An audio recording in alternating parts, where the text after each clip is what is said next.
ඔන්න මං අද අරගෙන ආවා තෝරන්න බේරන්නේ නැතුව හැමෝම වගේ කන දෙයක් ගැන. ඒ තමයි මාළු මිරිස්. අපි බලමු අද මාළු මිරිස් කොහොමද හදන්න යන්නේ කියලා. මේ තමයි මාළු මිරිස් හදන රහම විදිය මන් දන්න විදිහට. මේ විදියට හැදුවොතින් කන්නේ නැති කෙනෙක් නැති තරම්. අපි බලමු කොහොමද මේක කරගන්නේ කියලා. හරිම ලේසියි. ගෙදර 5 දෙනෙක් ඉන්නවා නම් එක්කෙනාට එක ගානේ කන්න වගේ ගත්තනම් ඇති. මම මෙතන අරගෙන තියෙනවා මාළු මිරිස් කරල් 5යි, බිත්තරයයි, ඒ වගේම ලොකු ලූණු ගෙඩියක් චූටියට කපලා ගත්තා. ඊට පස්සේ සුදු ලූණු කරපිංචා, ඒ වගේම උකු පොල් කිරි වලින් කෝප්පයක්, ඊට පස්සේ තක්කාලි ගෙඩි භාගයක්. අපි බලමු කොහොමද කරගන්නේ කියලා. අපි මුලින් මේ සෝදලා අපි හෙදගත්ත මාළු මිරිස් කරල් අරගෙන මේ විදියට පලන්න ඕනේ. ගෙදර චූටි බබාලා ඉන්නවා නම් ඔයාලට පුළුවන් මේ මාළු මිරිස් කරලේ ඇතුලේ තියෙන ඇට ටික අස් කරලා දාන්න. හැබැයි මම අස් කරලා දාන්නේ නැහැ. මොකද පොඩ්ඩක් සැරට කන්න ඕනේ නිසා. මේ විදියට අරගෙන ඔක්කොම මාළු මිරිස් වල පොඩ්ඩක් පලා ගන්න මැදින්. ඊට පස්සේ අපිට තියෙන්නේ වෙනම වළඳක් ලිපේ තියලා තෙම්පරාදුව හදාගන්න එක. තෙල් චුට්ටක් දාලා ඊට පස්සේ සුදු ලූණු කරපිංච ටික හොඳට බැදෙනකන් ඉඳලා අපිට පුළුවන් ලූණු ටික දාගන්න. මේ විදියට ලූණු ටිකත් හොඳටම බැදෙන්න ඕනේ. හොඳට බැදෙනකොට අපි මේකට දාගන්න ඕනේ ලූණු ටිකක්. ඊට පස්සේ අපිට පුළුවන් මිරිස් කුඩු ටිකක් දාගන්න. ඒ වගේම කහ කුඩු ටිකක්. දාලා මේක හොඳට තෙම්පරාදු කරගන්න. ලූණු ටික හොඳට බැදෙන්න ඕනේ. හොඳට බැදීගෙන එනකොට අපිට පුළුවන් අර බිත්තරේ මේකට එකතු කරගන්න. බිත්තරේ එකතු කරගෙන හොඳට කවලම් කරගන්න. නැත්නම් බිත්තරේ වළඳේ ඇලෙන්න බලන නිසා ඉක්මනට කවලම් කරගන්න. එතකොට ඒ බිත්තර ටික ඔක්කොම ලූණු කෑලි වල ගෑවිලා රසම රස පාට තෙම්පරාදුවක් ඔයාලට බලා ගන්න පුළුවන්. ඊට පස්සේ අපිට කරන්න තියෙන්නේ මේක චූට්ටක් නිවෙනකන් ඉඳලා අපි අර පොඩි පැල්මක් දාගත්ත මාළු මිරිස් කරල් 5 අරගෙන මේ විදියට ඒක ඇතුළට අපි හදාගත්ත තෙම්පරාදුව පුරව ගන්න ඕනේ. පරිස්සමෙන් පුරව ගන්න ඕනේ. මොකද මේ මාළු මිරිස් කරල් දෙපැත්තට කරනකොටම කැඩෙන්න බලනවා. ඒක නිසා ඒක පරිස්සමට හිමින් සැරේ කරගන්න ඕනේ. මාළු මිරිස් කරලේ මැද ටික ඔක්කොම පිරෙන විදිහට තෙම්පරාදුව ඇතුළට දාගන්න. මේ විදියට හරිම ලේසියි. දැන් අපිට මේ ඇතුළේ ටික හැදෙන්න ඕනේ නැහැ. මොකද ඒ ටික කලින්ම අපි තෙම්පරාදු කරගෙන තියෙන නිසා අපිට තියෙන්නේ ඊට පස්සේ මාළු මිරිස් කරල උයා ගන්න විතරයි. මේ විදියට අපි ඇතුළ පුරව ගත්තට පස්සේ හරිම පොඩි දෙයක් ඊට පස්සේ කරන්න තියෙන්නේ. මේ විදියට මම කරල් 5ටම පුරව ගත්තා.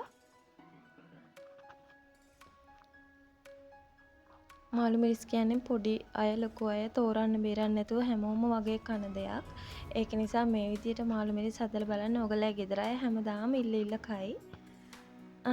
මේ බලන්න මම දැන් මාළු මිරිස් කරල් 5 හදාගෙන ඉවරයි.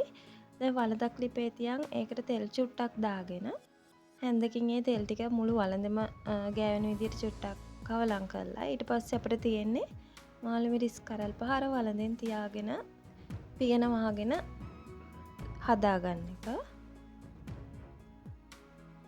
මේකේ මාළු මිරිස් කරල එක පැත්තක් දාලා විනාඩි 2ක් 3ක් තිබුණාම ඇති අඩු ගින්දරේ. ගින්දර වැඩි කරගන්න එපා. එහෙම වුණොත් මාළු මිරිස් පිච්චෙයි. දැන් මේක පියන වහගෙන හදාගන්න ඕනේ අපි. ඊට පස්සේ දැන් මේ පැත්ත පැහිලා ඇති. අපිට තියෙන දැන් අනිත් පැත්ත හදාගන්න එක. මේ වගේ හැන්දකින් හැමින් සැරේක අනිත් පැත්ත හරවන්න. නැත්නම් මාළු මිරිස් කරල් කැඩිලා යනවා. මේ වගේ ඔක්කොම ටික අනිත් පැත්ත ගහගෙන අපිට පුළුවන් පියන වහලා ඒ අනිත් පැත්තත් පොඩ්ඩක් හදාගන්න. හරි අනිත් පැත්තත් මේ හැදිලා තියෙන්නේ. දැන් අපිට පුළුවන් පොල් කිරි කෝප්පේ දාගන්න මේකට. උකු පොල් කිරි වලින් මම ගත්තේ. පොල් කිරි ටික මම මේ විදිහට මේකට දාගන්නවා.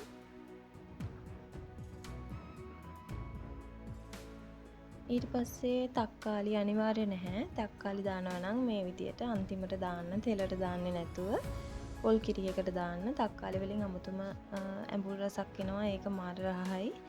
ඊට පස්සේ ලුණු කැමති නම් ඕගොල්ලෝ ලුණු දාගන්න. මොකද අපි අතන තෙම්පරාදුවටත් දාගත්ත නිසා ලුණු අවශ්‍ය වෙන්නේත් නැහැ. මම නම් චුට්ටක් දාගන්නවා.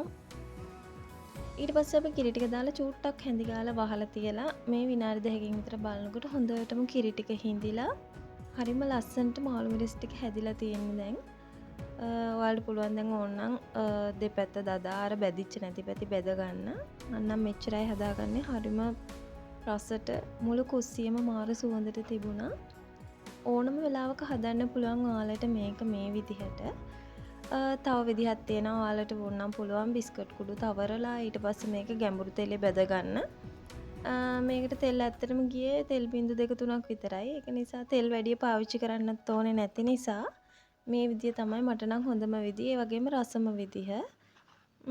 මෙහෙම හදලා බලන්න. ඔයාලා අනිවාර්යෙන් මේ රෙසිපි එක try කරන්නම ඕනේ. හැමදාම කන කිරි දාලා වෙන මාළු මිරිස් එකට වඩා මේක ගොඩාක් වෙනස්.